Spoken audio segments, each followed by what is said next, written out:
Dobrý večer, pán vodič. Zoberte ma rovno, hej. Dobre, predložte najprv doklady, sedte v aute. Zoberte ma rovno. Jakže nemáte nič? To rovno ma zoberte. Počkajte, teraz žena dozná. Dobre, neriešte to. Bol alkohol pred jazdou? Áno. Ste ochotní podrobiť sa dýchovej skúške? Páči sa na ústok, odbalte si ho. No, Veľo napúkam. pán vodič, do tohto prístroja nemusíte silno fúkať. Budete fúkať plynulo, pokým vám nepoviem dosť. Dobre? Môžete.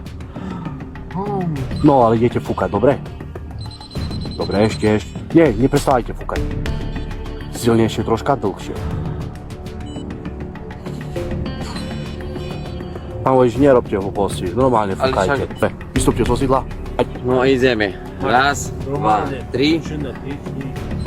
No, fúkajte. Ešte.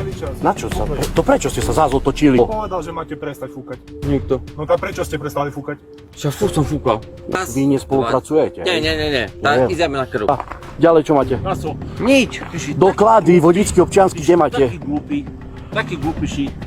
Ale čo, jaký glupý? Tak počuli sa im, však oni si chceli pomôcť tu naš. Tak nech mi zoberú. Dobre.